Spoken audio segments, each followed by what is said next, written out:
ನಮಸ್ಕಾರ ವೀಕ್ಷಕರೇ, ವಾರ್ತೆಗಳಿಗೆ ಸ್ವಾಗತ. ನಾನು ನಂದಿನಿ. ಈಗ ಮುಖ್ಯಾಂಶಗಳು. ಜಿಲ್ಲಾಧಿಕಾರಿ ಲತಾ ಕುಮಾರಿ ಸರ್ವಾಧಿಕಾರಿಯಂತೆ ವರ್ತಿಸುತ್ತಿದ್ದಾರೆ. ಹಾಸನಾಂಬ ಜಾತ್ರಾ ಮಹೋತ್ಸವದಲ್ಲಿ ನನ್ನನ್ನು ಮಾತನಾಡಿಸಿದ್ದಕ್ಕಾಗಿ ಅಧಿಕಾರಿಗೆ ಕಡ್ಡಾಯ ರಾಜ್ಯ ಶಿಕ್ಷೆ ನೀಡಿದ್ದಾರೆ. ಮಾಜಿ ಸಚಿವ ಎಚ್.ಡಿ. ರೇವಣ್ಣ ಆಕ್ರೋಶ. ಹುಬ್ಬಳ್ಳಿ ಬಳಿಯ ರಾಷ್ಟ್ರೀಯ ಹೆದ್ದಾರಿಯ ಡಿವೈಡರ್ನಲ್ಲಿ ಮುಕ್ತ ಸಂಚಾರಕ್ಕೆ ಅನುವು ಮಾಡಿಕೊಡುವಂತೆ ಆಗ್ರಹಿಸಿ ಶಾಸಕ ಸ್ವರೂಪ್ ಪ್ರಕಾಶ್ ಹಾಗೂ ಮಾಜಿ ಶಾಸಕ ಎಚ್.ಕೆ. ಕುಮಾರಸ್ವಾಮಿ ರಾಷ್ಟ್ರೀಯ ಹೆದ್ದಾರಿ ಪ್ರಾಧಿಕಾರದ ಅಧಿಕಾರಿಗಳಿಗೆ ಮನವಿ. ವಾರ್ತೆಗಳ ವಿವರ. ಜಿಲ್ಲಾಧಿಕಾರಿ ಕೆಎಸ್ ಲತಾ ಕುಮಾರಿ ಸರ್ವಾಧಿಕಾರಿಯಂತೆ ವರ್ತಿಸುತ್ತಿದ್ದು, ಜಿಲ್ಲಾ ಉಸ್ತುವಾರಿ ಸಚಿವರು ಗಂಭೀರವಾಗಿ ಪರಿಗಣಿಸದಿದ್ದರೆ ಜನರೇ ಜಿಲ್ಲಾಧಿಕಾರಿಯವರನ್ನು ಸರಿ ಮಾಡುವ ಪರಿಸ್ಥಿತಿ ನಿರ್ಮಾಣವಾಗುತ್ತದೆ ಎಂದು ಮಾಜಿ ಸಚಿವ ಎಚ್.ಡಿ. ರೇವಣ್ಣ ಹೇಳಿದರು. ಪತ್ರಿಕಾಗೋಷ್ಠಿಯಲ್ಲಿ ಮಾತನಾಡಿದ ಅವರು, ಹಾಸನಾಂಬೆ ಜಾತ್ರೆಯಲ್ಲಿ ಹಾಸನದ ಎಡಿಎಲ್ಆರ್ ನನ್ನ ಜೊತೆ ನಡೆದುಕೊಂಡು ಬಂದರು ಎಂಬ ಕಾರಣಕ್ಕೆ ಅವರನ್ನು ಕಡ್ಡಾಯ ರಜೆ ಮೇಲೆ ಕಳಿಸಿದ್ದಾರೆ. ಅಧಿಕಾರಿಗಳು ಎಂಎಲ್ಎ ಜೊತೆ ಮಾತನಾಡಬಾರದ? ಪ್ರಾಮಾಣಿಕ ಅಧಿಕಾರಿ ಮಾಡಿದ ತಪ್ಪಾದರೂ ಏನು? ಮುಸ್ಲಿಮರು ವೋಟು ಹಾಕದಿದ್ದರೆ ಕಾಂಗ್ರೆಸ್ 136 ಸ್ಥಾನ ಗೆಲ್ಲುತ್ತಿರಲಿಲ್ಲ. ಆದರೆ ಅವರಿಗೂ ಭದ್ರತೆ ಇಲ್ಲದಾಗಿದೆ. ಮಹಾನಗರ ಪಾಲಿಕೆ ಆಯುಕ್ತರನ್ನು ಕಡ್ಡಾಯ ರಜೆ ಮೇಲೆ ಕಳಿಸಲು ಕಾರಣ ಏನೆಂಬುದನ್ನು ಸಾರ್ವಜನಿಕವಾಗಿ ಹೇಳಬೇಕು.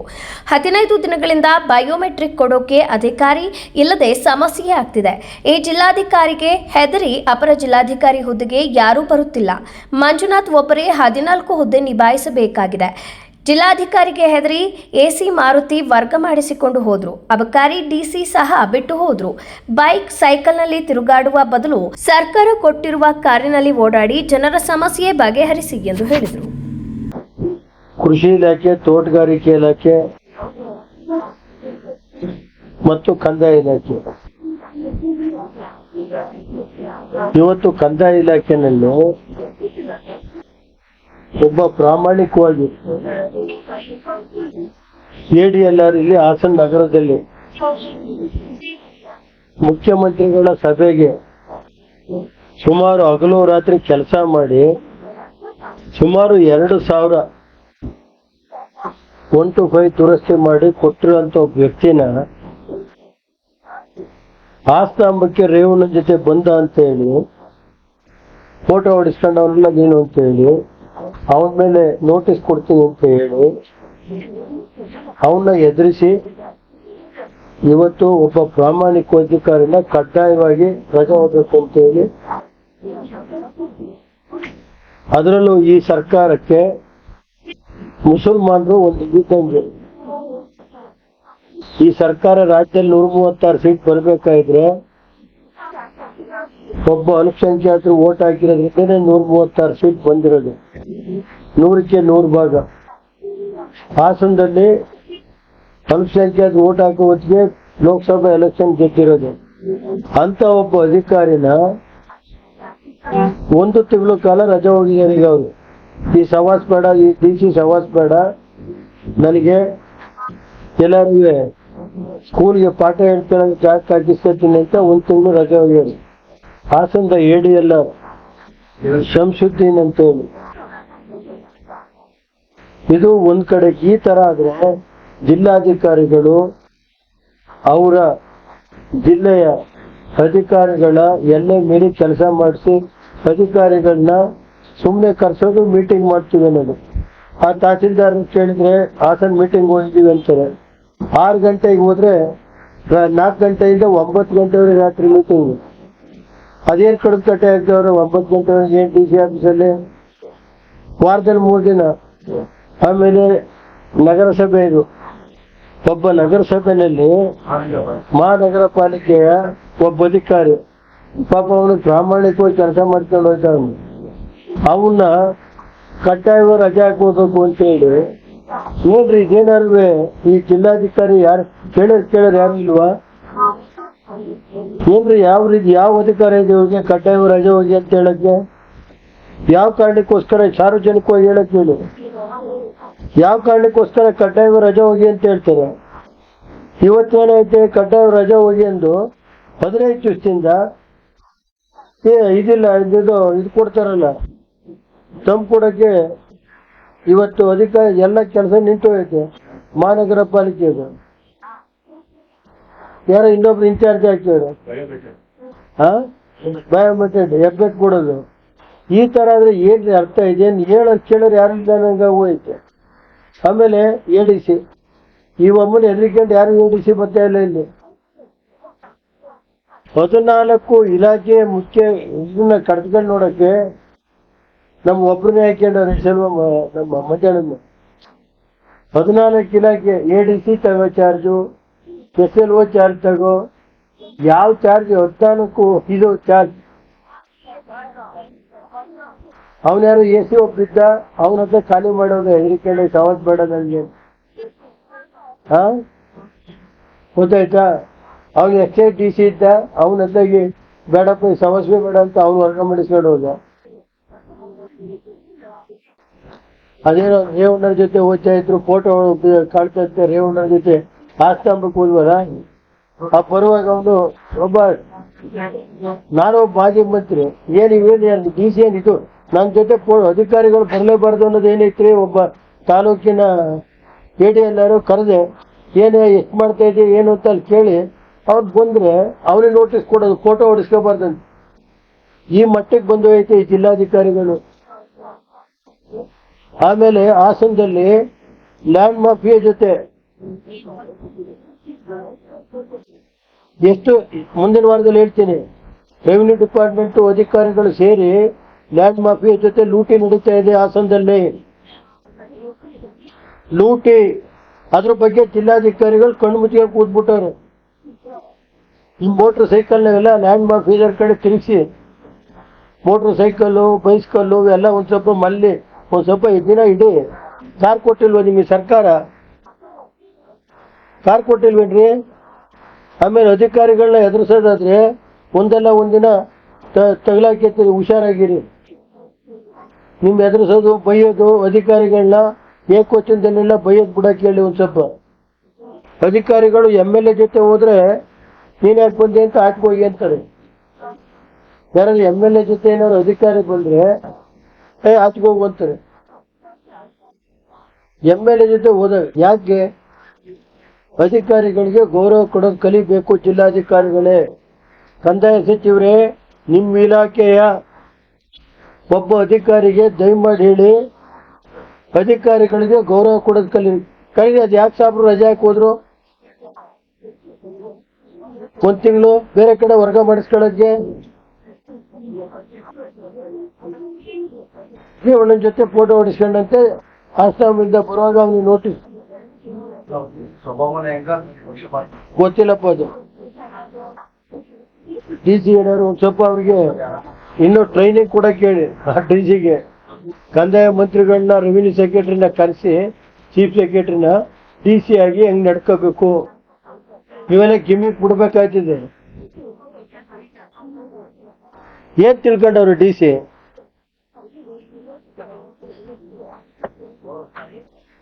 ತಹಸೀಲ್ದಾರರು ಬೈಯೋದು, ಎಲ್ಲ ಅಧಿಕಾರಿಗಳನ್ನ ಒಂಥರ ಇದಿಟ್ಕೊಂಡಾಗವ್ರಪ್ಪ. ಇದು ಒಳ್ಳೇದಲ್ಲ. DC ನಡವಳಿಕೆಗೆ ಎಲ್ಲ ತಾಲೂಕಿನ ಅಧಿಕಾರಿಗಳ ಜೊತೆ ವಿಶ್ವಾಸ ಮಾಡಿ ಕೆಲಸ ಮಾಡಬೇಕು ಅಂತ ನಾನು ಅವ್ರಿಗೆ ಒಳ್ಳೆ ರೀತಿ ಮನವಿ ಮಾಡ್ತೀನಿ. ನ್ಯಾಯಾಧೀಶರಿಗೆ ಗೌರವ ಕೊಡಬೇಕು. ಅವ್ರು ಬಂದಾಗ ಕೂತ್ಕೊಂಡು ಅವ್ರ ಎದುರುಗಡೆ ಏನಪ್ಪ ಯಾತಕ್ಕೆ, ಯಾರೋ ನೊಂದಿರೋ ಕಕ್ಷಿದಾರರು ಇರ್ತಾರೆ, ಅವ್ರ ಪರವಾಗಿ ಹೇಳಕ್ ಬರ್ತಾರೆ. ನ್ಯಾಯಾಧೀಶ ಸ್ಟ್ರೈಕ್ ಮಾಡ್ತಾರೆ ಅಂದ್ರೆ ಇನ್ನು ಅರ್ಥ ಏನು? ಈ ರಾಜ್ಯದಲ್ಲಿ 3 ಇದಕ್ಕೆ ನಾವು ಬೆಲೆ ಕೊಡಬೇಕಾಗಿ. ನಾನು ಇವತ್ತವರೆಗೆ ಏನು ಮಾತಾಡಿಲ್ಲ ಕೆಲವು ವಿಷಯಕ್ಕೋಸ್ಕರ. ರಾಜಕೀಯ ನಾನು ಇವತ್ತವರೆಗೆ ಮಾತಾಡಿಲ್ಲ. ಟೈಮ್ ಬರಬೇಕು ಅಂತ ಕಾಯ್ತಾ ಇದ್ದೀನಿ. ನಾವು ನ್ಯಾಯಾಂಗಕ್ಕೆ ತಲೆಬಾಗ್ಬೇಕು, ಪತ್ರಿಕಾ ಇದಕ್ಕೆ ತಲೆಬಾಗ್ಬೇಕು. ಗೊತ್ತಾಯ್ತಾ ಸರ್? ನಮ್ಮ ಇದೈತಲ್ಲ ವಿಧಾನಸಭೆ, ಶಾಸಕಾಂಗ ತಲೆಬಾಗ್ಬೇಕು. ಅಂಥದ್ದು ಬಿಟ್ಬಿಟ್ಟು ಆ ಇವ್ರು ಬಂದ್ರೆ, ನ್ಯಾಯವಾದಿಗಳು ಬಂದ್ರೆ ಅವ್ರನ್ನ ಬೈಕ್ ಕಳಿಸೋದು ಇವೆಲ್ಲ ಮಾಡೋದು ಒಳ್ಳೇದಲ್ಲ. DC ನಡವಳಿಕೆನ ಕಿತ್ಕೋಬೇಕು ಅಂತ ಮಾಡಿದ ಅದಕ್ಕೆ ಎಂತೆಂಥ DC ಬಂದು ಹೋಗ್ಯಾರ. ಈ ದುರಂಕಾರ ಬಿಡಬೇಕು ಅಂತ ನಾನು ಜಿಲ್ಲಾಧಿಕಾರಿಗಳಿಗೆ ಮನವಿ ಮಾಡ್ತೀನಿ. ಯಗಚಿಹೊಳೆ ಸಮೀಪದ ಉಪ್ಪಳ್ಳಿ ಪ್ರದೇಶದ ರಾಷ್ಟ್ರೀಯ ಹೆದ್ದಾರಿಯಲ್ಲಿ ನಿರ್ಮಿಸಿರುವ ಡಿವೈಡರ್ನಿಂದ ಸ್ಥಳೀಯರಿಗೆ ಉಂಟಾಗುತ್ತಿರುವ ಸಂಚಾರ ತೊಂದರೆ ನಿವಾರಣೆಗೆ ಕ್ರಮ ಕೈಗೊಳ್ಳುವಂತೆ ಶಾಸಕ ಸ್ವರೂಪ್ ಪ್ರಕಾಶ್ ಮತ್ತು ಮಾಜಿ ಶಾಸಕರಾದ HK ಕುಮಾರಸ್ವಾಮಿ ಅವರು ರಾಷ್ಟ್ರೀಯ ಹೆದ್ದಾರಿ ಪ್ರಾಧಿಕಾರದ ಅಧಿಕಾರಿಗಳಿಗೆ ಮನವಿ ಸಲ್ಲಿಸಿದರು. ನವಕೇಸ್ ಕಾಲೇಜು ವಿದ್ಯಾರ್ಥಿಗಳು ಹಾಗೂ ಹುಬ್ಬಳ್ಳಿ ಸೇರಿದಂತೆ ಸುಮಾರು 30ಕ್ಕೂ ಹೆಚ್ಚು ಹಳ್ಳಿಗಳ ಜನರು ಈ ಭಾಗದ ಹೆದ್ದಾರಿ ಮಾರ್ಗವನ್ನು ಬಳಸುತ್ತಿದ್ದು, ಆದರೆ ಇತ್ತೀಚೆಗೆ ಡಿವೈಡರ್ ಮುಚ್ಚಲ್ಪಟ್ಟಿರುವುದರಿಂದ ಸ್ಥಳೀಯರು ಸುಮಾರು 3 ಕಿಲೋಮೀಟರ್ ದೂರ ಸುತ್ತು ಹೋಗಿ ಸಂಚಾರ ನಡೆಸಬೇಕಾದ ಸ್ಥಿತಿ ಉಂಟಾಗಿದೆ. ಸಾಮಾನ್ಯ ಜನರ ಅನುಕೂಲಕ್ಕಾಗಿ ಮತ್ತು ಕಾಲೇಜು ವಿದ್ಯಾರ್ಥಿಗಳ ಸುರಕ್ಷಿತ ಸಂಚಾರದ ದೃಷ್ಟಿಯಿಂದ ಡಿವೈಡರ್ ತೆರವುಗೊಳಿಸಿ ಮುಕ್ತ ಸಂಚಾರಕ್ಕೆ ಅವಕಾಶ ಕಲ್ಪಿಸಬೇಕೆಂದು ಇಬ್ಬರು ಶಾಸಕರು ಆಗ್ರಹಿಸಿದರು. ಈ ಸಂದರ್ಭದಲ್ಲಿ ಸ್ಥಳೀಯ ಮುಖಂಡರು, ಕಾರ್ಯಕರ್ತರು, ಸಾರ್ವಜನಿಕರು ಹಾಗೂ ಗ್ರಾಮಸ್ಥರು ಉಪಸ್ಥಿತರಿದ್ದರು. ತಮ್ಮ ಪ್ರದೇಶದ ಸಂಚಾರ ಸಮಸ್ಯೆ ಪರಿಹಾರಕ್ಕೆ ಶೀಘ್ರ ಕ್ರಮ ಕೈಗೊಳ್ಳುವಂತೆ ಅಧಿಕಾರಿಗಳಿಗೆ ಮನವಿ ಸಲ್ಲಿಸಿದರು.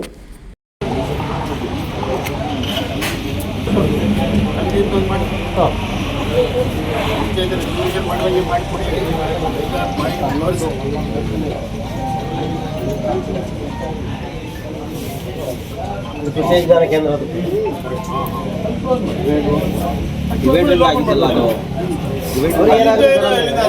ಇಲ್ಲಿಂದ 3 ಕಿಲೋಮೀಟರ್ ಆಗುತ್ತೆ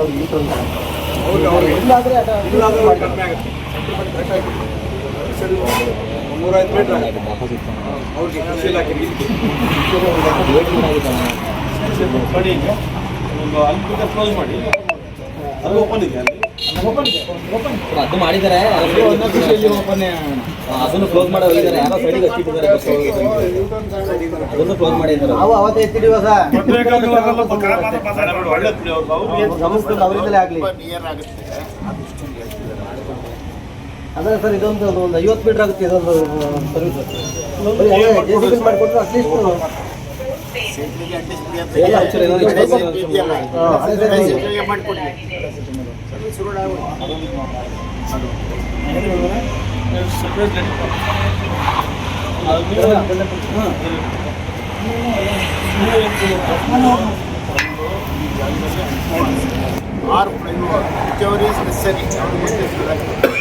ಬೇಕಾ ಮಾಡ್ಕೊಡ್ತೀರಾ? 100 ರೂಪಾಯಿ ಸಿಗೋದು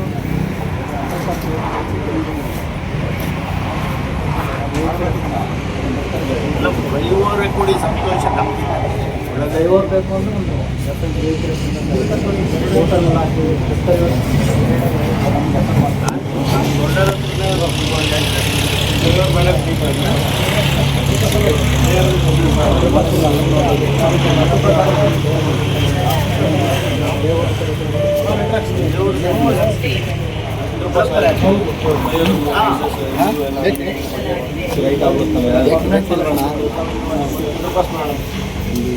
ಸರ್ ದೊಡ್ಡದಾಗ ಕೊಡಿ. ಯಾಕಂದ್ರೆ ಇಲ್ಲಿ ಇಂಡಸ್ಟ್ರಿಯಲ್ ಏರಿಯಾ ದೊಡ್ಡ ದೊಡ್ಡ ಗಾಡಿಗಳೆಲ್ಲ ಬರ್ತವೆ, ಕಾಲೇಜ್ ಬಸ್ಕೊಂಡಿರ್ತವೆ, ಅದು ಸಾರಿಗಳು ಬರ್ತವೆ. 100 ಕೇಳಿದ್ರು bike 4 kilometre full industrial area.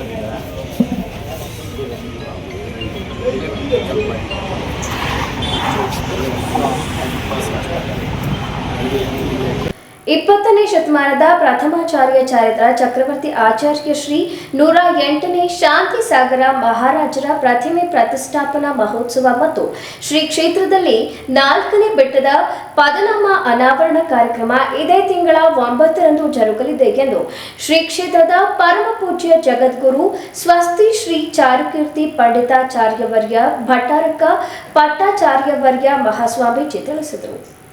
1912ನೇ ಇಸವಿಯಲ್ಲಿ ಆಚಾರ್ಯ ಶಾಂತಿ ಸಾಗರ ಮಹಾರಾಜರು ಶ್ರವಣ ಬೆಳಗೊಳಗೆ ಬರ್ತಾರೆ. ಅವಾಗ ಅವರು ಸಾಮಾನ್ಯ ಗೃಹಸ್ಥರಾಗಿದ್ದರು. ಏನು ನಮ್ಮ ರೀತಿಯಾಗಿ ವಸ್ತ್ರಧಾರಿ ಗೃಹಸ್ಥರಾಗಿ ಅವರು ಮನೆಯಲ್ಲಿದ್ರು. ಅವರು ಅವಾಗ ಇಲ್ಲಿ ಬಂದು ಭಗವಾನ್ ಬಾಹುಬಲಿ ಸ್ವಾಮಿಯ ದರ್ಶನವನ್ನು ಮಾಡಿ, ಆ ಸಂದರ್ಭದಲ್ಲಿ ಈ ಶ್ರವಣ ಬೆಳಗೊಳ ದಕ್ಷಿಣಾಚಾರ್ಯ ಪೀಠದ ಒಂದು ಸ್ವಾಮಿಗಳಾದಂತಹ ಆಗಿನ ಚಾರುಕೀರ್ತಿ ಭಟ್ಟಾರಕ ಸ್ವಾಮೀಜಿಯವರಲ್ಲಿ ಅವರು ಮಾರ್ಗದರ್ಶನವನ್ನ ಪಡೆದುಕೊಳ್ತಾರೆ. ಹಾಗೆ ಅವರಿಂದ ಹಲವಾರು ವ್ರತಗಳನ್ನ, ನಿಯಮಗಳನ್ನ ಅವರು ಪಡೆದುಕೊಂಡು ಈ ಮೋಕ್ಷ ಮಾರ್ಗದಲ್ಲಿ ಸಾಗೋದಕ್ಕೆ, ಹಾಗೆ ಈ ಸನ್ಯಾಸ ಮಾರ್ಗದಲ್ಲಿ ಸಾಗೋದಕ್ಕೆ ಅವರ ಮನಸ್ಸು ದೃಢವಾಗ್ತದೆ. ಹಾಗೆ ಇಲ್ಲಿಂದ ಹೋದ ನಂತರ 1915ನೇ ಇಸವಿಯಲ್ಲಿ ಅವರು ಸನ್ಯಾಸ ದೀಕ್ಷೆಯನ್ನು ತೆಗೆದುಕೊಳ್ತಾರೆ. ಅಂತಂದ್ರೆ ಕ್ಷುಲ್ಲಕ ದೀಕ್ಷೆ ಅಂತ ಹೇಳಿ. ಅಂತಂದ್ರೆ ಅವಾಗ ಒಂದು ವಸ್ತ್ರ, ಈ ಕಾಷ್ಟ ವಸ್ತ್ರ ಅವರು ಅದನ್ನ ತೆಗೆದುಕೊಳ್ತಾರೆ. ಅಂದ್ರೆ ಸಂಪೂರ್ಣ ದಿಗಂಬರ ಮುನಿಯಲ್ಲ, ಅದಕ್ಕಿಂತ ಮುಂಚಿನ ಒಂದು ಹಂತ, ಈಗೇನು ನಾವಿದೀವಲ್ಲ ಈ ರೀತಿಯಾಗಿ ಈ ಒಂದು ಹಂತವನ್ನು ಅವರು ಪಡೆದುಕೊಳ್ತಾರೆ. ಅದಾದ ನಂತರ ಒಂದೆರಡು ವರ್ಷಗಳಲ್ಲಿ ಅವರು ಈ ದೇಶ ಎಲ್ಲ ವಿಹಾರವನ್ನ ಮಾಡಿ ಹಾಗೆ ಜೈನ ಧರ್ಮದ ಎಲ್ಲ ಆಚಾರ್ಯರು ಬರೆದಂತಹ ಶಾಸ್ತ್ರಗಳನ್ನ ಅಧ್ಯಯನ ಮಾಡಿದ್ಮೇಲೆ ಅವರಿಗೆ ತಿಳಿತದೆ ಏನು ನಮ್ಮ ನಿಜವಾದ ನಾವು ಇರಬೇಕಾಗಿದ್ದಂಥದ್ದು ನಮ್ಮ ಪರಂಪರೆ, ನಾವು ದಿಗಂಬರ ಪರಂಪರೆ. ಅಂದ್ರೆ ಈಗಿನ ಕಾಲದಲ್ಲಿ ಈ ಬ್ರಿಟಿಷರ ಒಂದು ಆಡಳಿತದ ಸಂದರ್ಭಗಳಲ್ಲಿ ನಮಗೆ ದಿಗಂಬರವಾಗಿ ಹೊರಗೆ ವಿಹಾರ ಮಾಡೋದು ಕಷ್ಟ ಇರತಕ್ಕಂತಹ ಸಂದರ್ಭದಲ್ಲಿ ಈ ದೇಶದಲ್ಲಿರುವ ಎಲ್ಲ ಏನು ಜೈನ ಸಾಧುಗಳು ವಸ್ತ್ರಧಾರಿ ಆಗಿದ್ದಾರೆ ಅಂತ ಹೇಳಿ ಅವರಿಗೆ ತಿಳಿದು ಬರುತ್ತದೆ.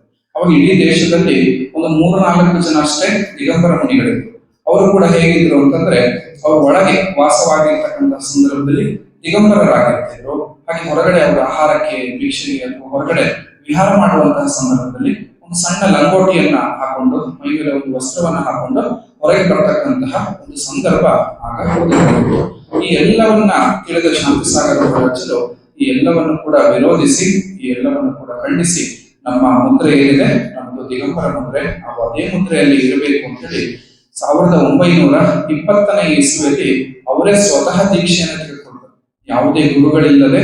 ಯಾಕೆಂತಂದ್ರೆ ಆವಾಗ ಇಡೀ ದೇಶದಲ್ಲಿ ದಿಗಂಬರ ಮುನಿಗಳೇ ಇರಲಿಲ್ಲ.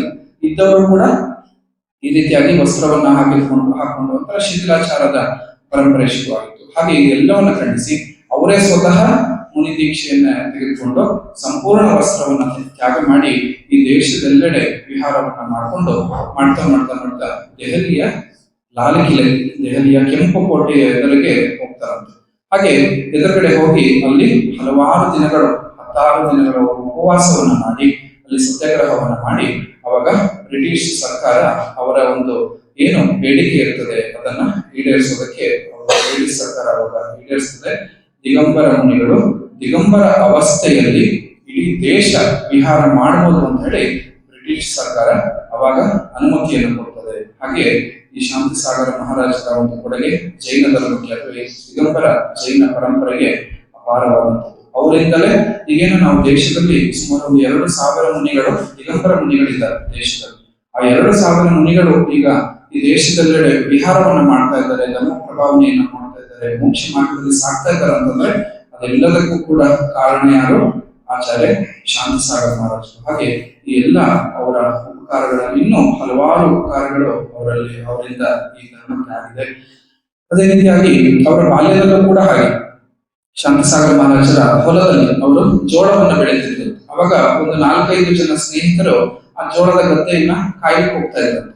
ಅವಾಗ ಪಕ್ಷಿಗಳೆಲ್ಲ ಬಂದು ಆ ಜೋಳವನ್ನ ತಿಂತಿದ್ದಂತೆ. ಅವಾಗ ಎಲ್ಲ ಹುಡುಗರು ಕೂಡ ಆ ಪಕ್ಷಿಗಳಿಗೆ ಕಲ್ಲನ್ನ ಹೊಡೆದು ಓಡಿಸ್ತಿದ್ರಂತೆ. ಶಾಂತಿಸಾಗರ ಮಹಾರಾಜರು ಮಾತ್ರ ಆ ಪಕ್ಷಿಗಳು ಬಂದ್ರು ಕೂಡ ಪಕ್ಷಿಗಳು ಜೋಳ ತಿಂದ ಮೇಲೆ ಅದಕ್ಕೆ ಬಾಯಾರಿಕೆ ಆಗತ್ತೆ ಅಂತ ಹೇಳಿ ಆ ಜೋಳದ ಹೊಲದಲ್ಲಿ ಒಂದು ಮಡಿಕೆಯಲ್ಲಿ ನೀರನ್ನ ಹಾಕಿ ಇಡ್ತಿದ್ರಂತೆ. ಅಂತಹ ಒಂದು ಸ್ವಭಾವದವರು.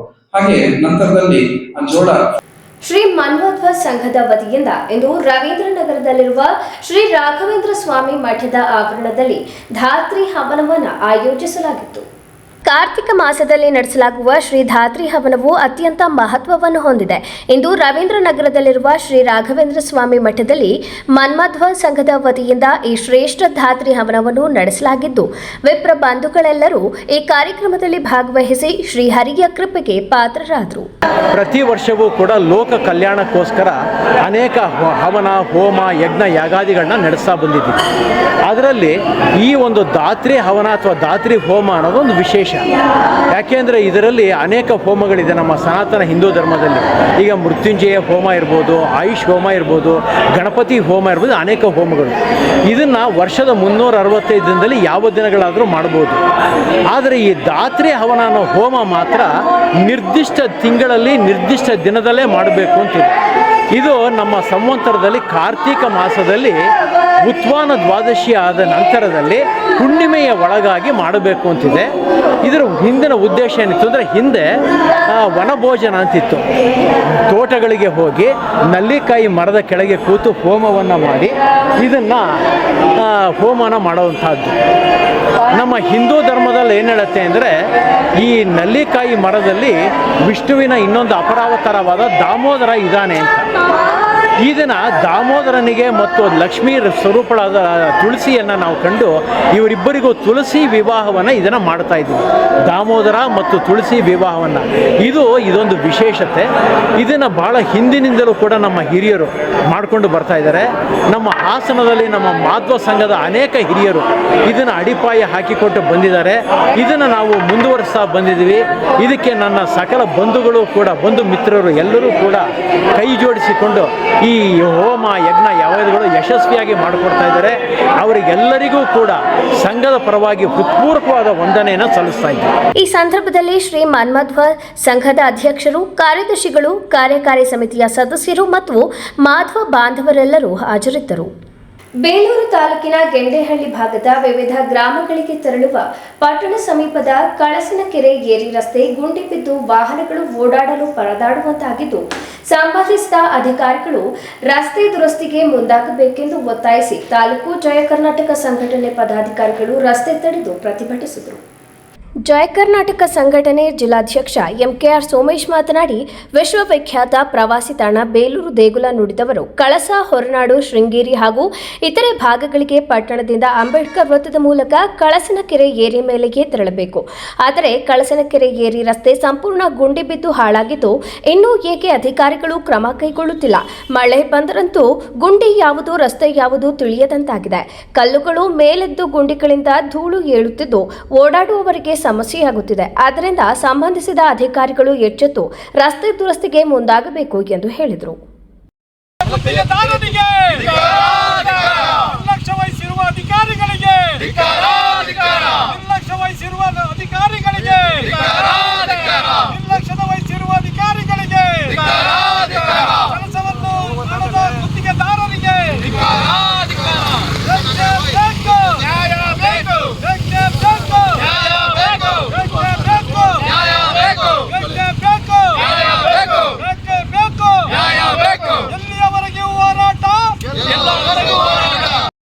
ವಿಖ್ಯಾತ ದೇವಸ್ಥಾನ ಹೊಂದಿರುವಂಥ ಇದು ಪ್ರಮುಖ ಸ್ಥಾನವಾಗಿದೆ.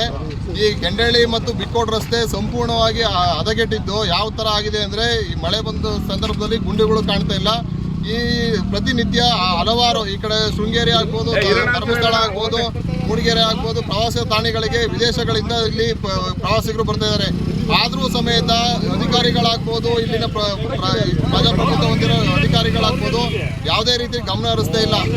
ಯಾಕೆಂದರೆ ಇಲ್ಲಿ ಪ್ರತಿನಿತ್ಯ ಸಂಜೆ ಆಗ್ಬೋದು, ಬೆಳಗ್ಗೆ ಆಗ್ಬೋದು, ಮಕ್ಕಳುಗಳು ವೆಹಿಕಲ್ ಹೋಗೋದಿಗೆ ಬಿದ್ದು ತುಂಬ ಪೆಟ್ಟಾಗಿದೆ.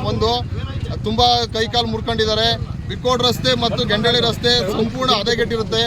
ಶಾಸಕರು ಇದನ್ನ ಇಲ್ಲಿಗೆ ಅನುದಾನ ನೀಡಿದ್ರು ಸಮೇತ ಗುತ್ತಿಗೆದಾರರು, ಅಧಿಕಾರಿಗಳು ಇದನ್ನ ತಡೆ ಹಿಡ್ಕೊಂಡು ಕೆಲಸ ಮಾಡ್ತಾ ಇಲ್ಲ. ಇದೇ ರೀತಿ ಕೂಡಲೇ ಈ ರಸ್ತೆ ಮಾಡಲಿಲ್ಲ ಅಂದರೆ, ಬಿಕ್ಕೋಡ್ ರಸ್ತೆ ಆಗ್ಬೋದು, ಗೆಂಡೇಹಳ್ಳಿ ರಸ್ತೆ ಮಾಡಲಿಲ್ಲ ಅಂದರೆ ಲೋಕೋಪಯೋಗಿ ಇಲಾಖೆ ಮುಂದೆ ಬೀಗವನ್ನು ಹಾಕಿಬಿಟ್ಟು ನಮ್ಮ ಜಯ ಕರ್ನಾಟಕ ಸಂಘಟನೆ ಉಗ್ರವಾದ ಹೋರಾಟವನ್ನು ಹಮ್ಮಿಕೊಳ್ಳಬೇಕಾಗುತ್ತೆ ಅಂತ ಎಚ್ಚರಿಕೆ ನೀಡ್ತಿದ್ದೀವಿ.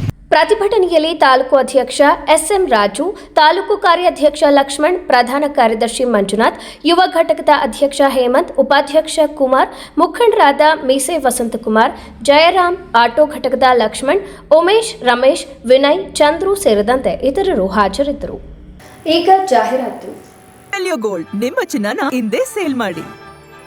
ಸೇಲಿವರ್ ಗೋಲ್ಡ್, ನಿಮ್ಮ ಚಿನ್ನವನ್ನು ಹಿಂದೆ ಸೇಲ್ ಮಾಡಿ.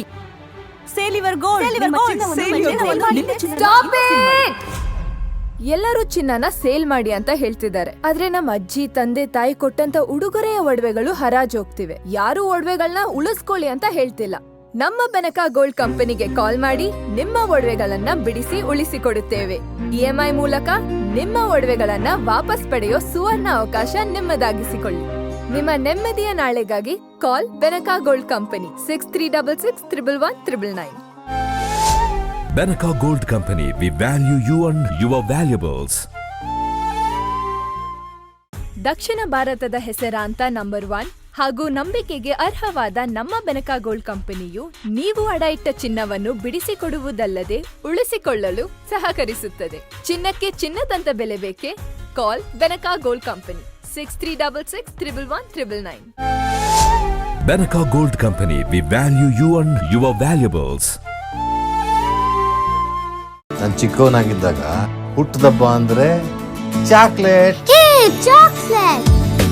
ಜೊತೆಯಾಗಿದ್ದರೆ ಎಲ್ಲರೂ ಸಿಹಿಯಾದ ಸಂಭ್ರಮವು, ಖುಷಿ ಇದ್ದರೆ ಎಲ್ಲೆಲ್ಲೂ ಪ್ರತಿದಿನವೂ ಸಡಗರವು. Camco Chocolates, spreading sweetness across India. ಹಾಸನದ ಪ್ರತಿಷ್ಠಿತ ಆಸ್ಪತ್ರೆಗಳಲ್ಲಿ ಒಂದಾದ ಸಹ್ಯಾದ್ರಿ ಮಲ್ಟಿ ಸ್ಪೆಷಾಲಿಟಿ ಆಸ್ಪತ್ರೆ ನಿಮ್ಮ ಆರೈಕೆಗೂ ಮೀರಿ ಒಂದು ನಂಬಿಕೆ ಎಂಬ ಧ್ಯೇಯೋದ್ದೇಶದೊಂದಿಗೆ ಮುನ್ನಡೆಯುತ್ತಿದೆ. ಹಾಸನದ ನಂಬರ್ 1 ಮೂತ್ರಪಿಂಡ ಶಾಸ್ತ್ರಜ್ಞ ಮತ್ತು ಕಸಿ ವೈದ್ಯರಾದ ಡಾಕ್ಟರ್ ಪವನ್ ಎಂ ರವರ ಸಾರಥ್ಯದಲ್ಲಿ ಜಿಲ್ಲೆಯಲ್ಲಿಯೇ ಏಕೈಕ ಚಾರ್ಕೋಲ್ ಡಯಾಲಿಸಿಸ್ ಚಿಕಿತ್ಸೆಯ ಸೌಲಭ್ಯವು ನಮ್ಮ ಆಸ್ಪತ್ರೆಯಲ್ಲಿ ಮಾತ್ರ ಲಭ್ಯ. ಡಾಕ್ಟರ್ ಹಬೀಬ್ ಉರ್ ರೆಹಮಾನ್ ಕನ್ಸಲ್ಟೆಂಟ್ ಫಿಸಿಷಿಯನ್ ಮತ್ತು ಮಧುಮೇಹ ತಜ್ಞರಾಗಿ ಸೇವೆ ಸಲ್ಲಿಸುತ್ತಿದ್ದು ಅಪಾರ ಜನರ ಮೆಚ್ಚುಗೆ ಗಳಿಸಿರುತ್ತಾರೆ. ಡಾಕ್ಟರ್ ಭಾರತಿ ರಾಜಶೇಖರ್ ಪ್ರಸೂತಿ ಮತ್ತು ಸ್ತ್ರೀರೋಗ ತಜ್ಞರು ಹಾಗೂ ಡಾಕ್ಟರ್ ಪ್ರತೀಕ್ಷಾ ವಿಜಯ್ ಪ್ರಸೂತಿ ಮತ್ತು ಸ್ತ್ರೀರೋಗ ತಜ್ಞರಾಗಿದ್ದು ಇವರೆಲ್ಲರ ಅತ್ಯುತ್ತಮವಾದ ಚಿಕಿತ್ಸಾ ಸೌಲಭ್ಯದೊಂದಿಗೆ ಸಹ್ಯಾದ್ರಿ ಮಲ್ಟಿ ಸ್ಪೆಷಾಲಿಟಿ ಆಸ್ಪತ್ರೆಯು ಕಾರ್ಯನಿರ್ವಹಿಸುತ್ತಿದೆ. ನಮ್ಮ ಆಸ್ಪತ್ರೆಯಲ್ಲಿ ನರರೋಗ, ಮೂಳೆ ತಜ್ಞರು, cancer, ENT, urologist, gastroenterology, trauma centre, general surgeon, hi-tech modular operation theatre, MICU ಮತ್ತು NICU ಸೌಲಭ್ಯಗಳು ನಮ್ಮ ಆಸ್ಪತ್ರೆಯಲ್ಲಿ ಲಭ್ಯವಿವೆ.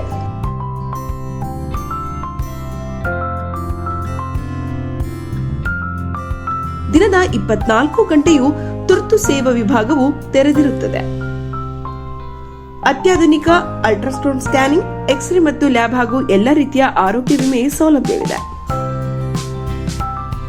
ಸಹ್ಯಾದ್ರಿ ಮಲ್ಟಿ ಸ್ಪೆಷಾಲಿಟಿ ಆಸ್ಪತ್ರೆ, ಭಾರತಿ ಹೆಲ್ತ್ ಕೇರ್ ಕಾಂಪ್ಲೆಕ್ಸ್, ಗಂಧದ ಕೋಟೆ ಮುಂಭಾಗ, RC ರಸ್ತೆ, ಹಾಸನ.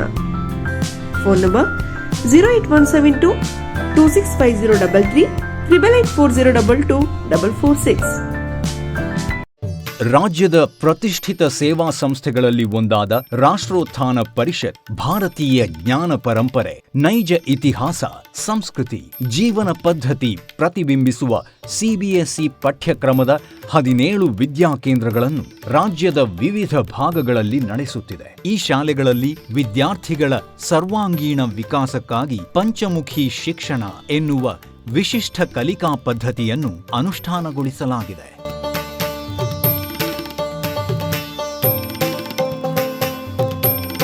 ಹಾಸನದಲ್ಲಿ ಕಾರ್ಯನಿರ್ವಹಿಸುತ್ತಿರುವ ರಾಷ್ಟ್ರೋತ್ಥಾನ ವಿದ್ಯಾಕೇಂದ್ರವು ಗುಣಮಟ್ಟದ ಶಿಕ್ಷಣವನ್ನು ವಿದ್ಯಾರ್ಥಿಗಳಿಗೆ ಖಾತರಿಪಡಿಸುತ್ತದೆ. ಬನ್ನಿ, ನಿಮ್ಮ ಮಗುವನ್ನು ಹಾಸನದ ರಾಷ್ಟ್ರೋತ್ಥಾನ ವಿದ್ಯಾಕೇಂದ್ರದಲ್ಲಿ ನೋಂದಾಯಿಸಿ ಭಾರತೀಯತೆಯ ಸ್ಪರ್ಶದೊಂದಿಗೆ ಗುಣಮಟ್ಟದ ಶಿಕ್ಷಣವನ್ನು ಪಡೆಯುವ ಅವಕಾಶವನ್ನು ನಿಮ್ಮ ಮಗುವಿಗೆ ಕಲ್ಪಿಸಿ. ನೋಂದಣಿ ಪ್ರಕ್ರಿಯೆ ಪ್ರಾರಂಭವಾಗಿದೆ. ಬೆಳ್ಳಿಯ ಆಭರಣಗಳ ಮತ್ತು ಬೆಳ್ಳಿ ವಸ್ತುಗಳ ಎಕ್ಸ್ಕ್ಲೂಸಿವ್ ಶೋರೂಮ್, ಮೊಟ್ಟ ಮೊದಲ ಪ್ರತ್ಯೇಕ ಬೆಳ್ಳಿ ಆಭರಣಗಳ ಭಂಡಾರ ವಿಜಯ್ ಸಿಲ್ವರ್ ಪ್ಯಾಲೇಸ್. ನಮ್ಮಲ್ಲಿ ಎಲ್ಲ ಮಾದರಿಯ 92.5 ಹಾಲ್ಮಾರ್ಕ್ನ ಬೆಳ್ಳಿಯ ಆಭರಣಗಳು ದೊರೆಯುತ್ತವೆ.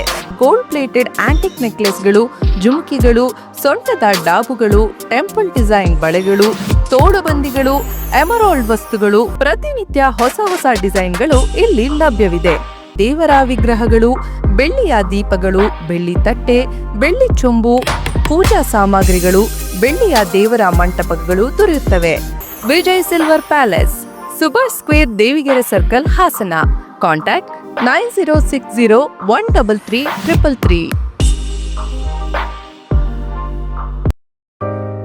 ಗೋಮತಿ ಕಲ್ಯಾಣ ಮಂಟಪ 14 ವಸಂತಗಳನ್ನು ಪೂರೈಸಿ 15ನೇ ವರ್ಷಕ್ಕೆ ಪಾದಾರ್ಪಣೆ ಮಾಡುತ್ತಿರುವ ನಮ್ಮ ಗೋಮತಿ ಕಲ್ಯಾಣ ಮಂಟಪವನ್ನ ಹೊಚ್ಚ ಹೊಸ ರೂಪದಲ್ಲಿ ನಿಮ್ಮ ಮುಂದೆ ಪ್ರಸ್ತುತಪಡಿಸುತ್ತಿದ್ದೇವೆ. ಅತ್ಯಾಧುನಿಕವಾಗಿ ನವೀಕರಣಗೊಂಡ ಕಲ್ಯಾಣ ಮಂಟಪದಲ್ಲಿ 1200 ಜನರು ಕೂರಬಹುದಾದಂತಹ ಬ್ಯಾಂಕ್ವೆಟ್ ಹಾಲ್ ಹಾಗೂ 700 ಜನರು ಊಟ ಮಾಡಬಹುದಾದ ಡೈನಿಂಗ್ ಹಾಲ್ ಇದ್ದು, ಮದುವೆ, ಬೀಗರ ಔತಣ, ನಾಮಕರಣ ಮತ್ತು ಎಲ್ಲ ಶುಭ ಸಮಾರಂಭಗಳಿಗೆ, ಸಸ್ಯಾಹಾರಿ ಮತ್ತು ಮಾಂಸಾಹಾರಿ ಔತಣಗಳಿಗೆ ಹಾಲ್ ಅನ್ನು ನೀಡಲಾಗುತ್ತದೆ. 4 ಎಕರೆಗೂ ಅಧಿಕ ಜಾಗದಲ್ಲಿ ವಾಹನಗಳಿಗೆ ಉತ್ತಮವಾದ ಪಾರ್ಕಿಂಗ್ ವ್ಯವಸ್ಥೆ ಸಹ ಲಭ್ಯವಿದೆ. ನಿಮ್ಮ ಕುಟುಂಬದ ಸುಂದರ ಕಾರ್ಯಕ್ರಮಗಳನ್ನ ಅತ್ಯುತ್ತಮ ಕ್ಷಣಗಳನ್ನಾಗಿ ಮಾರ್ಪಾಡಾಗಿಸಲು ಒಂದು ಒಳ್ಳೆಯ ಜಾಗ, ಅದುವೇ ನಮ್ಮ ಗೋಮತಿ ಕಲ್ಯಾಣ ಮಂಟಪ. ಗೋಮತಿ ಕಲ್ಯಾಣ ಮಂಟಪ, ಕೋಟ್ ಹೊಸ ಬಸ್ ನಿಲ್ದಾಣದ ಹತ್ತಿರ, ಚನ್ನಪಟ್ಟಣ ಬಡಾವಣೆ, ಹೊಳೆನರಸೀಪುರ ರಸ್ತೆ, ಹಾಸನ. ಬುಕಿಂಗ್ ಹಾಗೂ ಹೆಚ್ಚಿನ ಮಾಹಿತಿಗಾಗಿ ಸಂಪರ್ಕಿಸಿ 9448427261 ಮತ್ತು 8970568666. ಅಮ್ಮ ಹತ್ರ ಇಲ್ದಿರೋ ಫಸ್ಟ್ ದೀಪಾವಳಿ, ಆದ್ರೆ ಅಮ್ಮನ್ ಮ್ಯಾಜಿಕ್ ಹತ್ರನೇ ಇದೆ. ಒಂದೊಂದು ಗಿಫ್ಟ್ ಕೂಡ ಪ್ರೀತಿಯಿಂದ ಸೆಲೆಕ್ಟ್ ಮಾಡಿರೋದು. ಮತ್ತು ನಂತರ ನೀವು ನನ್ಗೆ ನಿಮ್ ಗಿಫ್ಟ್ ಕೊಟ್ರಿ. ಕಚಿಕ್ ಕಚಕ್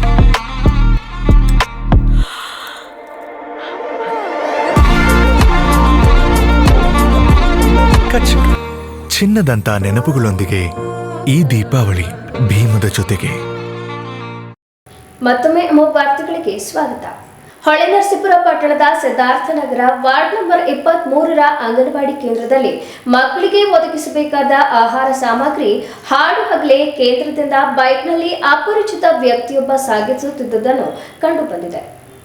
ಗ್ರಾಮಸ್ಥರು ಬೈಕ್ ಸಮೇತ ಸಾಮಗ್ರಿ ಹಿಡಿದು ಸಂಬಂಧಪಟ್ಟ ಮೇಲಾಧಿಕಾರಿಗಳ ಗಮನಕ್ಕೆ ತಂದು ಅಧಿಕಾರಿಗಳ ಸಮ್ಮುಖದಲ್ಲಿ ಕೇಂದ್ರಕ್ಕೆ ಒಪ್ಪಿಸಿದ್ದಾರೆ.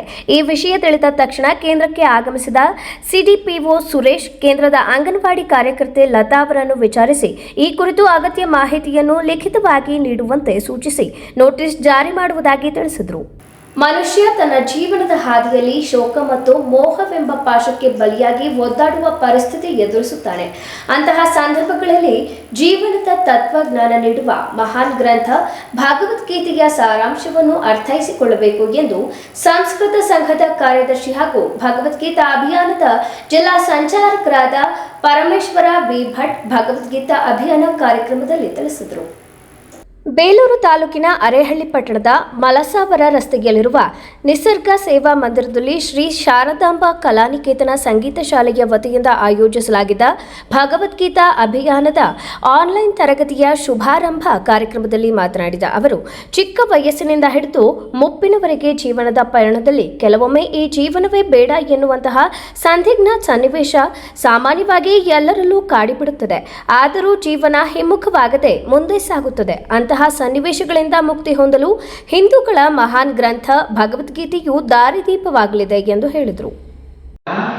ಒಂದೊಂದು ಕ್ಷಣ ಬದುಕಿನಲ್ಲಿ ಶೋಕ ಮತ್ತು ಮೋಹಗಳು ಬದುಕು ಕಾಡ್ತಾ ಇರ್ತವೆ. ಎಷ್ಟೋ ಸಲ ಈ ಕೂತಿರ್ತಕ್ಕಂಥ ಹಿರಿಯರೆಲ್ಲ ಗೊತ್ತಿರ್ತದೆ, ಬದುಕೇ ಬೇಡ ಕಂಡ್ರೆ ನನಗೆ ತಲೆ ಕೆಟ್ಟ ಹೋಗ್ಬಿಟ್ಟಿದೆ, ಸಾಕೆ ಸಾಕು ಅಂತ ಎಷ್ಟೋ ಕ್ಷಣಗಳಲ್ಲಿ ನಾವು ಅಂದ್ಕೊಂಡಿದ್ದೇವೆ. ಆದರೆ ನಾವು ಬದುಕಿನಿಂದ ಹಿಮ್ಮುಖನಾಗಲಿಲ್ಲ, ಮತ್ತೆ ಬದುಕಿನಿಂದ ಮುಂದಕ್ಕೆ ಹೋಗ್ತಾ ಇದ್ದೇವೆ. ಹಾಗಾಗಿ ಭಗವದ್ಗೀತೆಯನ್ನು ನಾವು ಕಲಿಯೋದ್ರಿಂದ ನಮ್ಗೆ ಏನಾಗತ್ತೆ ಅಂದ್ರೆ ಶೋಕ ಮತ್ತು ಮೋಹಗಳನ್ನ ನಾವು ಹೇಗೆ ತಡಿಬೇಕು ಅನ್ನೋದು ನಮ್ಗೆ ಮುಖ್ಯವಾಗಬೇಕು. ಪ್ರತಿಯೊಬ್ಬ ವಿದ್ಯಾರ್ಥಿಯಿಂದ ಹಿಡಿದು ಯಾವುದೇ ವೃತ್ತಿಯನ್ನ ಮಾಡ್ತಾ ಇರಲಿ, ಏನೇ ಕೆಲಸ ಮಾಡ್ತಾ ಇರಲಿ, ಎಲ್ಲರಿಗೂ ಬರತಕ್ಕಂತಹ ಶೋಕ ಮತ್ತು ಮೋಹಗಳನ್ನ ತಡೆಯತಕ್ಕಂತಹ ಕಾರ್ಯವನ್ನ ಈ ಭಗವದ್ಗೀತೆ ಅನ್ನುವಂಥದ್ದು ಮಾಡ್ತದೆ. ಹಾಗಾಗಿ ಆರಂಭದಲ್ಲಿ ಕೃಷ್ಣ ಎಲ್ಲ ಹೇಳ್ಕೊಂಡು ಬರ್ತಾನೆ. ಹೇಳಿದ ಮೇಲೆ ಅವನು ಇಲ್ಲ ಇಲ್ಲಿ ಇಷ್ಟು ಸಾಕಾಗಲಿಲ್ಲ ಅಂತ ಅನ್ಸುತ್ತೆ. ಅರ್ಜುನ ಹೇಳ್ತಾನೆ, ಇಲ್ಲ ನನಗೆ ನೀನೆಲ್ಲ ಹೇಳಿದ್ಯಪ್ಪ, ಎಲ್ಲವನ್ನೂ ಹೇಳಿದ್ಯಾ, ಆದರೆ ನನಗೆ ಇನ್ನೇನೋ ಬೇಕು ಅಂತ ಹೇಳ್ತಾನೆ. ನನಗೇನು ಬೇಕು ಅಂತ ಹೇಳಿದ್ರೆ ಅವನು ಹೇಳ್ತಾನೆ, ನನಗೆ ನಿನ್ನ ಅತ್ಯಂತ ಅದ್ಭುತವಾಗಿರತಕ್ಕಂತಹ ರೂಪವನ್ನು ನಾನು ನೋಡಬೇಕು ಅಂತ ಹೇಳ್ತಾನೆ. ದೀಪ ಬೆಳಗಿಸುವ ಮೂಲಕ ಕಾರ್ಯಕ್ರಮವನ್ನು ಉದ್ಘಾಟಿಸಿ ಅತಿಥಿಗಳಾಗಿ ಆಗಮಿಸಿದ ಭಗವದ್ಗೀತೆಯ ಅಭಿಯಾನದ ಜಿಲ್ಲಾ ಪ್ರಮುಖ ಸಂಚಾಲಕರಾದ ಪ್ರಕಾಶ್ ಜಿ ಮಾತನಾಡಿ, ಆಧುನಿಕ ಕಾಲಘಟ್ಟದ ಜೀವನದ ಪಯಣದಲ್ಲಿ ನಮ್ಮ ಸಂಸ್ಕೃತಿಯ ಪ್ರತೀಕ ಹಿಂದೂಗಳ ಪವಿತ್ರ ಗ್ರಂಥ ಭಗವದ್ಗೀತೆಯ ಬಗ್ಗೆ ಗ್ರಾಮೀಣ ಮಟ್ಟದಲ್ಲಿ ಒಂದಿಷ್ಟು ಜನರಿಗೆ ಅಭಿಯಾನದ ಮೂಲಕ ಜ್ಞಾನ ತುಂಬುತ್ತಿರುವ ಶಾರದಾಂಬಾ ಕಲಾನಿಕೇತನ ಸಂಗೀತ ಶಾಲೆಯ ಶಿಕ್ಷಕಿ ಗೌರಿ ಹೆಗಡೆಯವರ ಕಾರ್ಯಶೈಲಿಯು ಬಹಳ ಪ್ರಶಂಸನೀಯ ಎಂದು ಹೇಳಿದರು. ಪಾಠಶಾಲೆಯನ್ನು ನಡೆಸ್ಕೊಂಡು ಬರ್ತಾ ಇದ್ದಾರೆ. ಅವರ ಕ್ರಿಯಾಶೀಲತೆಯನ್ನು ನಿಜವಾಗ್ಲೂ ಮೆಚ್ಚುವಂಥದ್ದು. ಹಾಗೆ ಅದರೊಟ್ಟಿಗೆ ಮಕ್ಕಳಲ್ಲಿ ಒಂದಿಷ್ಟು ಸಂಸ್ಕಾರವನ್ನು, ಮೌಲ್ಯವನ್ನು ಮತ್ತು ಈ ಭಗವದ್ಗೀತೆಯ ಸಾರಾಂಶವನ್ನು ಅವರಲ್ಲಿ ಚಿಕ್ಕಂದಿನಲ್ಲೇ ಮೂಡಿಸಿದಾಗ ಅವರು ಅವರ ವ್ಯಕ್ತಿತ್ವ ನಿರ್ಮಾಣಕ್ಕೆ ಅಥವಾ ಅವರು ಬೆಳೆದು ಈ ಸಮಾಜಕ್ಕೆ ಏನಾದರೂ ಕೊಡ್ಬೋದು ಅನ್ನೋ ಒಂದು ಆಲೋಚನೆಯನ್ನು ಇಟ್ಕೊಂಡು ಈ ಪುಣ್ಯ ಕೆಲಸವನ್ನು ಮಾಡ್ತಾ ಇದ್ದಾರಲ್ಲ, ಅವರಿಗೆ ನಾವು ಎಷ್ಟು ಅಭಿನಂದನೆಯನ್ನು ಹೇಳಿದ್ರು ಸಾಕಾಗೋದಿಲ್ಲ. ನಿಜವಾಗ್ಲೂ ಬಹಳ ಒಂದು ದೊಡ್ಡ ಕೆಲಸವನ್ನು ಅವರು ಮಾಡ್ತಾ ಇದ್ದಾರೆ. ಈ ಸಂದರ್ಭದಲ್ಲಿ ಲೀನಾ ಸಿಸ್ಟರ್, ದತ್ತಾತ್ರೇಯ ಹೆಗಡೆ, ಮೋಹನ್ ಕುಮಾರಿ, ಸೋಮನಾಥ್, ಗೀತಾ ಶಿವರಾಜ್, ಭಾಗ್ಯಶ್ರೀ ಸೇರಿದಂತೆ ಮೊದಲಾದವರು ಹಾಜರಿದ್ದರು. ಹಾಸನ ನಗರದ ಹೇಮಾವತಿ ನಗರದಲ್ಲಿರುವ ಎಲೈಟ್ ಶಾಲೆಯಲ್ಲಿ ಆಯೋಜಿಸಲಾಗಿದ್ದ ವಿಜ್ಞಾನ ಮತ್ತು ತಂತ್ರಜ್ಞಾನ ಕ್ಷೇತ್ರದಲ್ಲಿ ವಿದ್ಯಾರ್ಥಿಗಳ ಪ್ರತಿಭೆ ಪ್ರದರ್ಶಿತವಾದ ಸೈನ್ಸ್ ಎಕ್ಸ್ಪೋ 2025 ಗಮನ ಸೆಳೆಯಿತು. ಸೈನ್ಸ್ ಎಕ್ಸ್ಪೋ 2025 ರಾಜೀವ್ ಇಂಜಿನಿಯರಿಂಗ್ ಕಾಲೇಜಿನ ಪ್ರಾಂಶುಪಾಲ ಡಾಕ್ಟರ್ PK ಮಹೇಶ್ ಉದ್ಘಾಟಿಸಿ ಮಾತನಾಡಿ, ವಿಜ್ಞಾನವು ವಸ್ತುನಿಷ್ಠೆ ಹಾಗೂ ಸಂಶೋಧನಾ ಮನೋಭಾವನೆ ಬೆಳೆಸುವ ವಿಷಯವಾಗಿದೆ. ವಿದ್ಯಾರ್ಥಿಗಳು ಪ್ರಶ್ನಾರ್ಥಕ ಚಿಂತನೆ, ಹೊಸತನ ಹಾಗೂ ಸೃಜನಶೀಲತೆಯನ್ನು ಜೀವನದ ಭಾಗವಾಗಿಸಿಕೊಳ್ಳಬೇಕು ಎಂದು ಹೇಳಿದರು.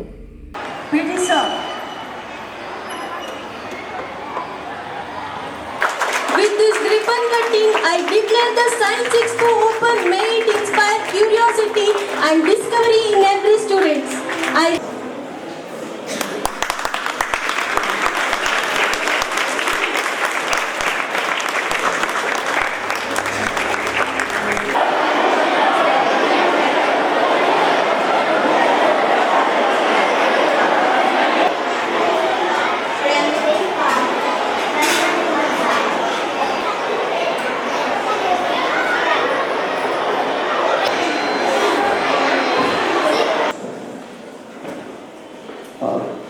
ಎಷ್ಟು ಜನ ನೀವೇ ಮಾಡಿದ್ದೀರಾ ಪ್ರಾಜೆಕ್ಟ್?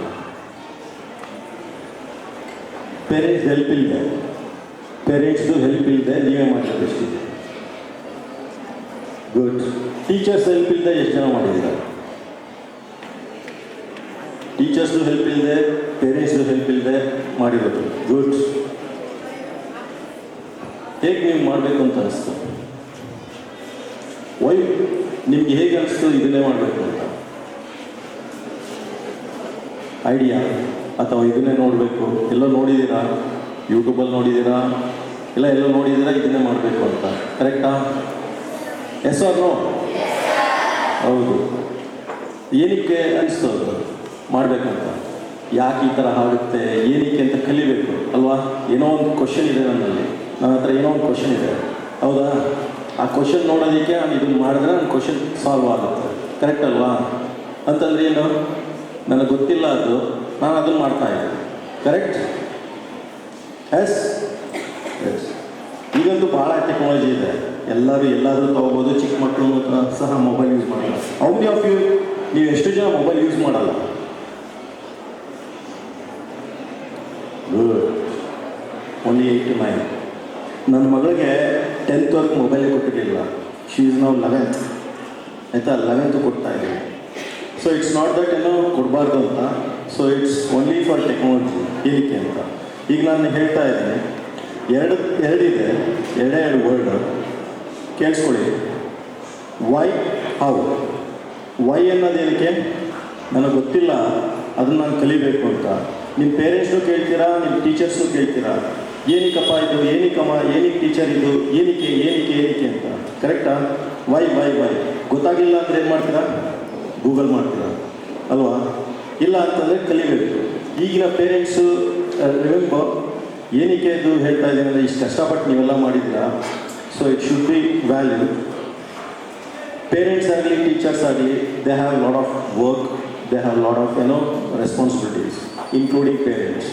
ಪೇರೆಂಟ್ಸ್ ಹತ್ರ ಹೋಗ್ತೀರಾ, ಹೇಳ್ತೀರಾ ಇದನ್ನು ಮಾಡಬೇಕು, ಅದನ್ನು ಮಾಡಬೇಕು, ಮಾಡ್ಕೊಂಡು ಹೋಗಪ್ಪ ಅಂತ ಹೇಳ್ತಾರೆ. ಸ್ವಲ್ಪ ಪೇರೆಂಟ್ಸ್ ಇದ್ದಾರೆ, ಅವರು ಇನ್ವಾಲ್ವ್ ಆಗ್ತಾರೆ, ಅವರು ಇನ್ವಾಲ್ವ್ ಆಗಿ ಅವರು ಮಾಡಿ ಅವರು ನಿಮಗೆ ಕೊಡ್ತಾರೆ, ಕರೆಕ್ಟಾ? ಹೌ ಮೆನಿ ಆಫ್, ಈಗ ಹೇಳಿ ನನಗೆ ಪೇರೆಂಟ್ಸ್ ಎಷ್ಟು ಜನ ನಿಮಗೆ ಸಪೋರ್ಟ್ ಮಾಡಿದ್ದಾರೆ, ಇದು ಮಾಡೋದಕ್ಕೆ ಹೆಲ್ಪ್ ಮಾಡಿದ್ದಾರೆ ಅಂತ? ಗುಡ್. ನೋಡಿದ್ರಾ?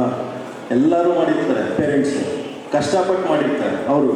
ಅಂದರೆ ನಿಮ್ಗೆ ಏನು ಅನಿಸುತ್ತೆ, ನಿಮ್ಗೆ ಏನಕ್ಕೆ ಕಲಿಬೇಕು ಅಂತ ಅನಿಸುತ್ತೆ, ಅದನ್ನು ಅವರು ಕಲಿಸೋದಕ್ಕೆ ಟ್ರೈ ಮಾಡ್ತಾರೆ. This is how the field, this is how the future. So ಈಗ ನೀವೇನಂತಿದ್ದೀರಾ, ಒಂದು ನೆನ್ಪಿಟ್ಕೊಳ್ಳಿ, ಚಿಕ್ಕ ಮಕ್ಕಳು ಇಲ್ಲಿ ಕೇಳಿಸ್ಕೊಳ್ಳಿ, ಒಂದೇ ಒಂದು ಕ್ವಶನ್ ಮಾಡೋದನ್ನ ಬಿಡಬೇಡಿ ಅಷ್ಟೇ. ಸೈನ್ಸ್ ಆ್ಯಂಡ್ ಟೆಕ್ನಾಲಜಿ ಕ್ವಶನ್ ಮಾಡೋದನ್ನ ಬಿಡಬೇಡಿ ಯಾವುದಕ್ಕೂ. ಇದು ಯಾಕೆ ಬಂತು, ಇದು ಯಾಕೆ ಬಂದಿಲ್ಲ, ಯಾಕೆ ಈ ಥರ ಆಗ್ತಾ ಇದೆ, ಈಗ ಅದು ತೋರಿಸಿದ್ರು ಯಾಕೆ ಆ ಥರ ಆಯಿತು. So if at all it is not been explain ಮಾಡಿಲ್ಲ ಅಂತಂದರೆ ಏನಾಗ್ತಿತ್ತು, ಅದನ್ನು ಬಂತು ಅಷ್ಟೇ, ಮುಗಿದೋಯ್ತು. ಎಕ್ಸ್ಪ್ಲೇನ್ ಮಾಡಿದ್ರೆ ಅರ್ಥ ಆಗುತ್ತಲ್ಲ, ಯಾಕೆ ಬಂತು, ಯಾಕೆ ಮಾಡಬೇಕು, ಏನಕ್ಕೆ ಮಾಡಬೇಕು ಅಂತ ಕ್ವಶನ್ ಇದ್ದರೆ ಸೊ ಪ್ರಾಬ್ಲಿ ಇದಾಗುತ್ತೆ. ಮತ್ತು ಇನ್ನೊಂದು ಚಿಕ್ಕ ಮಕ್ಕಳಿಗೆ ನಾನು ಹೇಳ್ತೀನಿ, you people are in generation alpha, keep in mind ಆಯಿತಾ. ಸೊ ತುಂಬ ಟ್ಯಾಲೆಂಟ್ ಇದ್ದೀರಾ, ಎಲ್ಲ ಇದ್ದೀರಾ. ನಿಮ್ಗೆ ಏನಾರು ಅರ್ಥ ಆಗಲಿಲ್ಲ ಅಂದರೆ take the mobile of your parents, Google it, you get the answer. Okay. So ಟೀಚರ್ಸ್ದು ಅಷ್ಟೇ, ಎಲ್ಲರದು ಆಯಿತಾ. ಸೊ ಇದನ್ನು ಹೇಳ್ತಾ ತುಂಬ ನಾನು ಹೇಳಲ್ಲ, ಯಾಕಂದರೆ ಚಿಕ್ಕ ಮಕ್ಕಳಿಗೆ ಪೇಷನ್ಸ್ ಇರೋಲ್ಲ, ನನಗೂ ಗೊತ್ತು ಆಯಿತಾ. ಇದೇ ಥರ ಕ್ವಶನ್ ಮಾಡ್ತಾ ಇದ್ದೀನಿ ಪೇರೆಂಟ್ಸ್ನ, ನಿಮ್ಮ ಟೀಚರ್ಸ್ನ, ಕಲೀರಿ ಚೆನ್ನಾಗಿ. You people are the futures. So ಏನೇ ಕಲಿತರು ಏನಾಯಿತು ನಾನು ನೋಡ್ತಾ ಇದ್ದೀನಿ, ಒಬ್ಬೊಬ್ಬರು ಒಂದೊಂದನ್ನು ಮಾಡ್ಕೊಂಡು ಬರ್ತಾರೆ. ಆಮೇಲೆ ಪ್ರಿನ್ಸಿಪಲ್ ಮೇಡಮ್ ಹೇಳಿದ್ರು ಎಲ್ಲ ಸ್ಟೂಡೆಂಟ್ಸು ಮಾಡಿದ್ದಾರೆ ಅಂತ. It's very great. ಎಲೈಟ್ ಶಾಲೆಯ ಕಾರ್ಯದರ್ಶಿ HP ಕಿರಣ್ ಗೌಡ ಅಧ್ಯಕ್ಷತೆ ವಹಿಸಿ ಮಾತನಾಡುತ್ತಾ, ಈ ದಿನಗಳಲ್ಲಿ ಆರ್ಟಿಫಿಷಿಯಲ್ ಇಂಟೆಲಿಜೆನ್ಸ್ ತಂತ್ರಜ್ಞಾನವು ವಿದ್ಯಾಭ್ಯಾಸದ ಭಾಗವಾಗುತ್ತಿದೆ. ವಿದ್ಯಾರ್ಥಿಗಳು ಶಿಕ್ಷಕರೊಂದಿಗೆ ಚರ್ಚೆಯ ಮೂಲಕ ವೈಜ್ಞಾನಿಕ ಮನೋಭಾವನೆ ಹಾಗೂ ಸ್ಪರ್ಧಾತ್ಮಕ ಮನೋವಿಕಾಸ ಬೆಳೆಸಿಕೊಳ್ಳಬೇಕು ಎಂದು ಹೇಳಿದರು. Of Elite School academic calendar. This science exhibition has been organized for all of you to foster your creative thinking, boost your creativity. Okay, and whatever you learned in your classes, classroom. So we wanted to give that practical approach to whatever you are studying. That's a major reason we have organized this science exhibition. And on this occasion, I ask all the parents to encourage your kids to participate in such events. I hope if I'm not wrong, all the students have been participated 100%. That's a good thing. As Sir Mahesh sir told, you should never stop asking questions. There's a lot of things on a day-to-day activities like how this is happening, how there is a Wi-Fi signal, how the internet is connected. Right? These are the things you will be knowing. How your internet is connected without any wire. All of you use your mobiles. Right? You can search whatever you want on the Google. I know all of you are using Google, right? So how the Google is work? Through internet, right? You can't see any wire connected. How the internet has been laid? You should start asking questions. There are sea cables. There are a lot of sea cables have been laid in the oceans to connect the internet. Okay, you need to understand how things are working. If you don't update it to today's technology, you'll be outdated. You can't achieve anything. You need to ask a lot of questions. Right? I think a lot of your homes, these days, all of you are starting to use automations, right? Through Alexa, you can on your lights. Through Alexa, you can open your curtains. These are the practical applications how we are using technology. Today, AI has been used on automations. Our auditor Nagesh sir, his son, he's working in Vishwas. He works in automation for agriculture. So the soil only detects how much fertilizer is required, how much moisture is required, how much water is required. Automatically it detects and it starts giving so much nutrition to the soil. So there's a lot of scope. You'll be asking, why should I learn this? Why should I do this? How do we, as Sir told, science is made, why should we learn science? To make our life easier. Why we are using automation? To make our life easier. Instead of you going and pulling that curtain, you can tell Alexa, open my curtain, the curtain will start, the curtain will wide open. You can set the mood, morning. Hey Alexa, good morning. You can just tell Alexa, good morning. Automatically, there is, all the curtains are open, there's some amount of lights are on. There's a lot of technologies. So you need to be up to date with today's technology. Unless, what happens, you go to the bigger field, you see, then you will be not able to compete with the rest of the world. You want to achieve more. You want to move ahead. You need to learn science. This is an opportunity for all of you to showcase your talent. Not to just showcase, to learn something. Okay, this platform is for interaction between students, teachers and parents. For all of you to learn in a fun way. Okay, where we want all of you to learn whatever you learned in your classrooms in a fun way. This is all fun, right? You are doing your presentation. This helps your communication skills. You present your models to the judges, to a lot of your parents. you can present, you can, and I think most of you have done I don't know, probably individual or even team also. I think you've done. You know, you will learn how to collaborate between your friends, right? You know, how can we, like you talk about this, I talk about this, to collaborate, team building skills. These are all the things we want to teach or give you an opportunity to learn on this platform. Okay, and science exhibition is not, and most of you have done the basic which already been teaching. But sir just now I was telling them we should start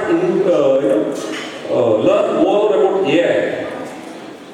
I hope science teachers start adapting more about AI classes or whatever. If in case we have extra classes, we can provide them with some kind of interference. Then let them understand what is happening around the world. ಈ ಸಂದರ್ಭದಲ್ಲಿ 650ಕ್ಕೂ ಅಧಿಕ ವಿಜ್ಞಾನ ಹಾಗೂ ತಂತ್ರಜ್ಞಾನ ಮಾದರಿಗಳನ್ನು ವಿದ್ಯಾರ್ಥಿಗಳು ಪ್ರದರ್ಶಿಸಿದ್ದು ಪೋಷಕರ ಹಾಗೂ ತೀರ್ಪುಗಾರರ ಮೆಚ್ಚುಗೆಗೆ ಪಾತ್ರವಾಯಿತು. ಈ ಸಂದರ್ಭದಲ್ಲಿ ಸಪ್ನಾ ಕಿರಣ್, ಶಾಲೆಯ ಆಡಳಿತಾಧಿಕಾರಿ ಕೆಎಂ ನಾಗರಾಜು, ಪ್ರಾಂಶುಪಾಲೆ ಕ್ರಿಸ್ಟಿನಾ ಎಸ್ ಹಾಗೂ ಶಾಲೆಯ ಶಿಕ್ಷಕಿಯರು, ಪೋಷಕರು ಹಾಜರಿದ್ದರು. ಕೊನೆಯಲ್ಲಿ ಮತ್ತೊಮ್ಮೆ ಮುಖ್ಯಾಂಶಗಳು. ಜಿಲ್ಲಾಧಿಕಾರಿ ಲತಾ ಕುಮಾರಿ ಸರ್ವಾಧಿಕಾರಿಯಂತೆ ವರ್ತಿಸುತ್ತಿದ್ದಾರೆ. ಹಾಸನಾಂಬ ಜಾತ್ರಾ ಮಹೋತ್ಸವದಲ್ಲಿ ನನ್ನನ್ನು ಮಾತನಾಡಿಸಿದ್ದಕ್ಕಾಗಿ ಅಧಿಕಾರಿಗೆ ಕಡ್ಡಾಯ ರಾಜ್ಯ ಶಿಕ್ಷೆ ನೀಡಿದ್ದಾರೆ. ಮಾಜಿ ಸಚಿವ ಎಚ್.ಡಿ. ರೇವಣ್ಣ ಆಕ್ರೋಶ. ಹುಬ್ಬಳ್ಳಿ ಬಳಿಯ ರಾಷ್ಟ್ರೀಯ ಹೆದ್ದಾರಿಯ ಡಿವೈಡರ್ನಲ್ಲಿ ಮುಕ್ತ ಸಂಚಾರಕ್ಕೆ ಅನುವು ಮಾಡಿಕೊಡುವಂತೆ ಆಗ್ರಹಿಸಿ ಶಾಸಕ ಸ್ವರೂಪ್ ಪ್ರಕಾಶ್ ಹಾಗೂ ಮಾಜಿ ಶಾಸಕ ಎಚ್.ಕೆ. ಕುಮಾರಸ್ವಾಮಿ ರಾಷ್ಟ್ರೀಯ ಹೆದ್ದಾರಿ ಪ್ರಾಧಿಕಾರದ ಅಧಿಕಾರಿಗಳಿಗೆ ಮನವಿ. ಮುಂದಿನ ವಾರ್ತಾ ಸಂಚಿಕೆಯಲ್ಲಿ ಮತ್ತೊಮ್ಮೆ ಭೇಟಿಯಾಗೋಣ. ನಮಸ್ಕಾರ.